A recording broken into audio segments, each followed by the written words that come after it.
아니, 저, 아, 진짜 우리가 이진숙을 칠 줄 몰랐네. 갑자기 레거시 미디어 MBC가 네. 이진숙에 대한 일종의 비리 관련된 취재 보도를 하면서 네. 송작가 TV를 전면에 쑥 밀어넣었어요. 아니, 어제 부엌 쪽에 있었는데 TV를 틀어놨어요. MBC 뉴스를. 익숙한 목소리가 나와요. 이게 뭐지? 하고 와다다 달려갔더니 이런 방송을 했는데, 잠시만요. 음소거를. 틀어주게? 아이, 잠시 민망하게. 보죠, 뭐. 자료 화면까지 나왔는데. 아무튼 네. 기자라고 얼마나 자기를 메이킹하면서 다녔어요. 공군 기자인데 항상 미군 뒤에 서 있었어요. MBC 뉴스예요. 굉장히 뭐랄까 보호받는 공군 기자였지. 이 위원장은 허위 사실에 아니, 아무튼, 근데 중요한 건 우리를 왜 불러 처리한 거예요? 불러야 모자이크 처리를 한 거죠. 네. 뭐 저는 감사해요. 왜냐면 저 때는 제가 워낙 머리가 크게 나올 때라서 아마도 혹시 그것 때문에 종북 방송으로 찍히지 않을까 싶은 차원에서 아, 다이어트 네, 전이라. 다이어트 전이라 모자이크를 해주신 점에 대해서 난 불만이 없어. 근데 왜 이거를 3년 전 영상을 썼냐는 거지. 아무래도 이제 사건이 시작된 부분의 걸 쓰기 위해서 이거를 갖다 쓰지 않았을까 싶은 생각이 들어요. 근데 저희는 MBC에 제보한 적은 없고요. 이진숙 청문회와 관련해서 이제 관련 자료들을 과방위에 이제 드렸거든요. 이게 최민희 위원장한테도 네. 이거를 드렸는데, 최민희 위원장이 이제 그때 저희 증인으로 안 부르고, 네, 왜냐면 우린 잔챙이니까. 그때 지나고 난 다음에 우리 자료들을 일부 이제 MBC에 넘기면서 지금 박문진 이사로, 선임됐던, 이게 임무영! 임무영에 대한, 일종의 이제 이해관계, 요 부분을 이제 제기하기 위해서 저희를 쓴 거예요. 아무튼 중요한 건 그렇게 해서 저희가 공중파를 최초로 이렇게 타긴 탔습니다. 근데 놀랍게도 구독자가 100명도 안 늘었어요. MBC 뭐야 이거? 이 정도밖에 영향력 없는 거예요? 네. 저희 이 방송 나가고 나서 야, 씨 이거 엄청나게 네, 그럴 수 한꺼번에 있죠. 막 10,000명씩 늘고 이러면 어떡하지? 네. 잠시 설렜다? 근데 아침에 봤는데 한 80 몇 명 늘고 100명도 안 늘었어요. 네. 역시 생태계가 다른 게 아닌가라는 생각을 했습니다. 아, 근데 아무튼 저는 지금 국제정치 평론가라고는 나오더라고요. 그래서 뭐야, 얼굴을 가려봤자 국제정치 평론가는 저 몇 명 없는데. 그래서 아무튼 이거 보면서 MBC도 되게 웃긴다. 쟤들도 슬쩍 우리 뒤에 숨어가지고 우리 앞으로 미는 거잖아요. 그렇죠. 네. 아니, 우리 근데 떠는 거죠 지금. 그러니까요. 그래서 저는 딴 걸 떠나가지고 이번 기회에 이진숙 종군 기자 경력과 관련해가지고 진짜 기자들 현장 취재하고 해외 취재 많이 한 기자들 중심으로 정말 그 당시 본인이 종군 기자라고 주장하던 그 당시의 취재와 보도에 대해서 조목조목 제대로 된 취재였는지를 분석하는, 평가하는, 이제서야 제대로 들여다보는 저는 명분을 저희가 마련을 했으면 좋겠다는 생각 진짜 많이 듭니다. 저희를 계기로 그런 작업이 지금 저는 이루어져야 된다고 생각합니다. 하여튼 중요한 건요, 그 당시에 인베드라고 미군이 공식적으로 인정하고 전장에서 취재를 허용했던 공식 인베드 기자가 아니었기 때문에 이진숙이 어떤 방식으로 당시에 취재를 했는지 몰라요. 심지어 MBC 본사에서도 취재를 하지 말아라, 돌아와라라고 얘기를 했는데 본인이 굳고 자기 비용을 들어서 1,000km가 넘는 거리를 단신으로 들어가갖고 현장에서 취재를 했다라고 주장을 하고 있습니다. 근데 취재 영상을 뺀 개인적인 사진은 한 장이 없어요. 근데 중요한 거는 저는 딴 걸 떠나가지고 이분이 여러 분쟁 지역을 다니신 건 맞아요. 그러니까 저는 그걸 부인하는 게 아니에요. 우리가 그걸 부인하는 게 아니라 이분이 동티모르도 갔고 이라크도 갔고, 그러니까 저희가 그것 자체를 부인하는 게 아니라 그 현장에서 사실 취재가 쉽지 않았던 상황이에요. 왜냐하면 워낙 위험했어요. 그러니까 이전에 전통적인 세계대전 수준의 전쟁 현장에서는 미군 아래 또는 연합군 아래 기자들이 쫓아다니면서 사실 보호를 받으면서 현장을 취재하는 게 맞았거든요. 근데 이진숙 씨가 그 갔던 현장들은 전통적인 전쟁의 형태가 아니라 테러 중심의, 그래서 어디서 어떻게 터질지 모르는 상황이어가지고 당시에 종군 기자들이 거의 없었다고 보시면 돼요. 왜냐하면 정해진 전선이 있는 게 아니었거든요. 그래서 저는 제가 얘기하는 건 뭐냐면은 과연 이진숙 씨가 그 당시에 크로스 체킹도 거의 힘든 상황에서 본인이 인터뷰를 했다고 하는 그 반군 지도자들 어떻게 반군 지도자라고 믿을 수 있는지, 이분은 그렇게 얘기를 하겠죠. 아, 내가 당시 그 현지에 사는 현지 가이드하고 코디네이터가 내가 그 반군 지도자를 좀 인터뷰하고 싶어 한다. 그러니 좀 데려와라 했으니 그 사람들을 통해 가지고 왔겠죠. 근데 그거 크로스 체크가 가능하냐고요. 당시 이라크 정부가 저기 크로스 체크를 해줬어요? 아니면 미군이 크로스 체크를 해줬어요? 아무것도 크로스 체크가 되는 상황이 아니라고요. 그냥 다만 그분이 그 현장에 있었다는 이유만으로 그 현장, 여기 폭탄을 맞았습니다. 미사일이 여기 떨어졌습니다. 이 보도만 했다고 해서 이 사람을 과연 종군 기자라고 할 수 있는가? 저는 이런 부분에 대한 합리적인 의심을 얘기를 한 거지, 저희가 언제 이진숙 씨 명예를 훼손하기, 이 사람 자연인이면 저희가 이렇게까지 얘기할 필요도 없습니다. 본인이 윤석열 캠프에 합류한 거 아닙니까? 그리고 지금은 방통위원장 된 거 아닙니까? 아무튼 앞으로 방통위원장이 된 이상 공인 아니에요? 더더욱 여기에 관련된 영상이라든지 증거 영상이라든지 그분이 제시했던 거, 자기가 찍어왔다는 증거 영상, 제가 보기엔 대부분 딴 사람이 찍어온 거에다가 자기가 출연한 거는 무슨 무너진 담 앞에서 찍은 일부 본인이 나오는 인물 뿐이고 나머지 풍경 사진은 다 본인 게 아니거든요. 결과적으로 이러한 검증 작업이 MBC와 함께, 어차피 우리를 출연시켰으니까 MBC와 함께 네. 당시의 자료를 검색하고 확인할 수 있는 이런 기회가 좀 됐으면 하는 생각입니다. 어제 이제 MBC가 자료 화면으로 사용하면서 했던 얘기는 이런 얘기였어요. 이제 송작가 TV를 고소한 그 이진숙의 그 법률 대리인이었죠. 그 그렇죠. 임무영이 박문진 이사로 선임이 됐는데 이게 이렇게 해도 되는 건가? 라는 거죠. 이제 이해 충돌 소지가 있다는 거죠. MBC 입장에서는 이제 임무영이 아마도 민영화를 시키든 아니면 MBC 간부들이나 기자들에 대한 억압을 직접적으로 할 수 있는 위치에 오는 것 자체가 불편하다는 거죠. 그러려면 이진숙을 떨어뜨려야 되고, 그러려면 MBC가 스스로 까야 돼요. 쉽게 말하면 MBC 당시에 엄기영 앵커하고 이진숙하고 둘이서 인터뷰하는 영상이 나갔어요. 시청률 엄청 좋았거든. 사람들이 날렸어.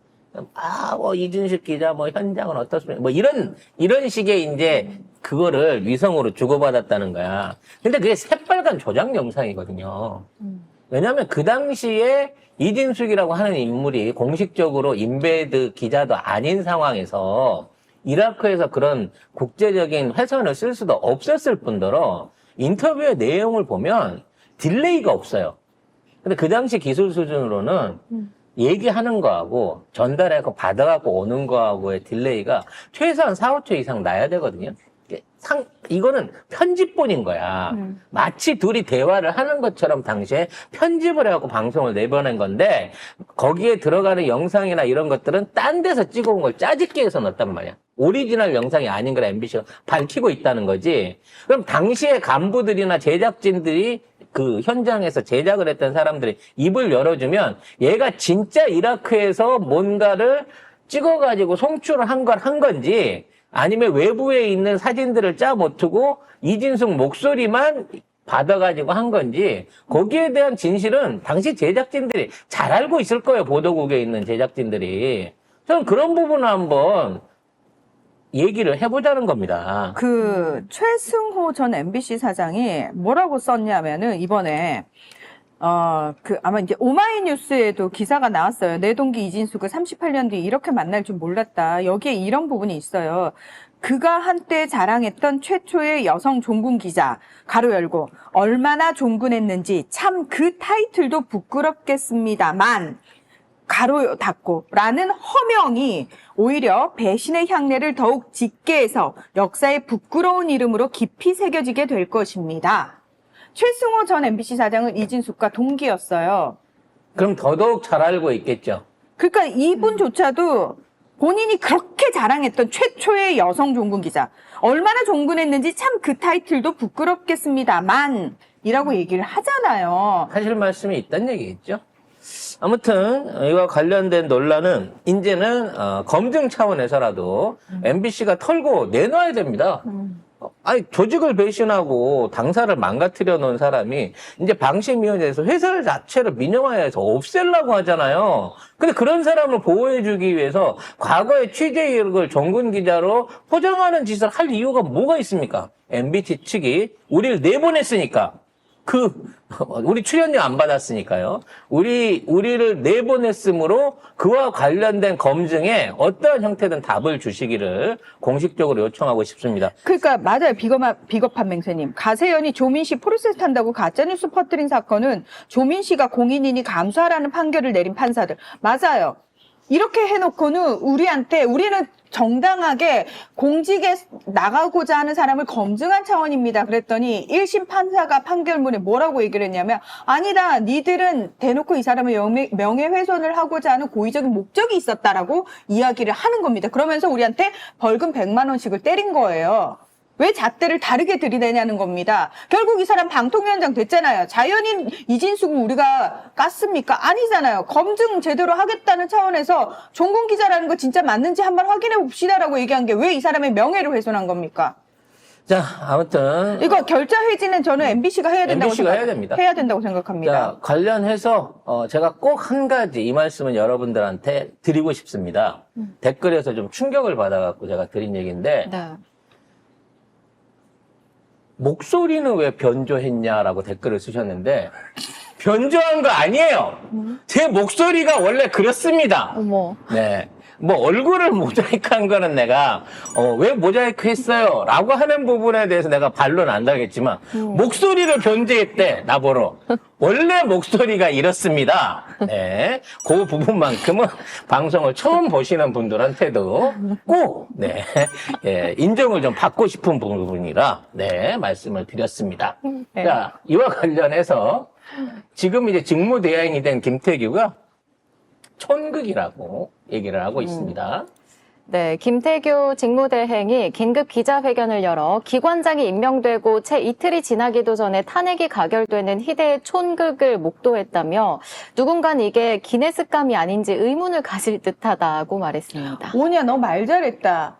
딸랑 둘이서 하나부터 열까지 일사천리로 땅땅땅땅땅땅땅땅땅 쳐대면서 니들 마음대로 이사 선임하고 니들 마음대로 안건 통과시킨 거는 이거에 대해서는 희대의 총극 아니니? 이거야말로 희대의 총극일 뿐만 아니라 이거는 법 위반이야. 사실상 이런 표결은요, 정족수 미달로 인해가지고, 사실은 그 회의 자체를 인정하지 말아야 돼요. 당연하죠. 이와 관련해가지고, 현재에서, 탄핵안에 관련된 재판관이 지정이 되고 심판 절차가 들어갑니다만, 지금 헌재에 있는 사람들이 어떤 방식으로 표결하는지 한번 이걸 보자면, 9명이 있거든요. 헌법재판관이 네. 9명. 9명인데 6명 이상이 참석을 해야지 7명 성원이 돼요. 7명. 7명 이상이.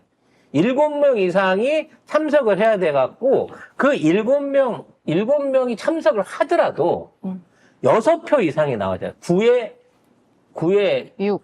6이 나와야 되는 거예요. 이게 안 오는 사람이 없으면 이건 반대가 되는 거예요. 자동으로. 찬성이 아니라.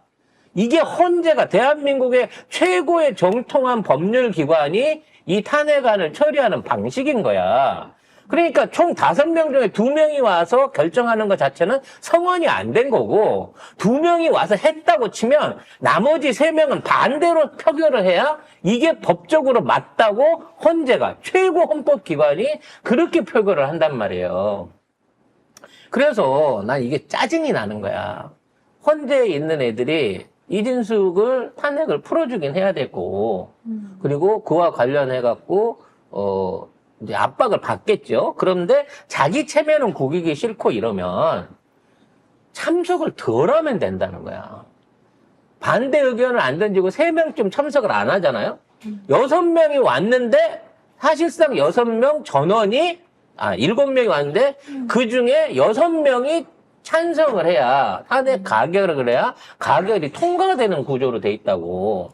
근데 이게 원래 헌법이 정한 가장 상급 기관에서의 결정의 방법인 거예요. 그러니까 방심이든 방통이든 정족수도 안 된 것들끼리 둘이 모아가지고 결정했다 한 거는 사실상 이게 다 원인 모여의 결과로 돌려줘야 돼. 근데 지금 우리 헌재가 그렇게 판결을 하냐고요. 지들은 이렇게 정족수 채우고 빠진 인물들은 다 반대로 빼가지고 표결을 하면서. 그래서 이 결과를 어떻게 나올지 지켜봐야 될 것으로 생각이 됩니다. 내일이 입출합니다. 아까 처서라고 아, 잘못 말씀하셔가지고. 입출합니다. 네. 왜 그러시는 거예요? 아, 입축은요. 입출합니다. 세월의 흐름을 잊었습니다. 예, 입추, 말복, 처서의 순서라고 댓글에서 정확하게 바로 잡아주셨는데 너무 감사합니다, 여러분. 예. 네, 제가 늘 그래요. 네. 그러니까 모자이크 하겠죠. 삐졌어. 자, 요거는 앞으로 MBC와 그리고 헌법재판소의 결과를 지켜보면서 꾸준하게 이제 얘기를 추가로 할 기회들이 생기겠습니다만 가장 중요한 건 송 작가 TV가 가장 최전선에서 이거 갖고 법정 다툼을 하고 있는 거예요. 저쪽에서 100만 원만 내면 우리가 없던 일로 해줄게 50만 원만 벌금 내고 니들이 인정하면 끝내자라고 계속해서 회유가 와요. 안 합니다. 우리가 유죄를 인정하지 않습니다.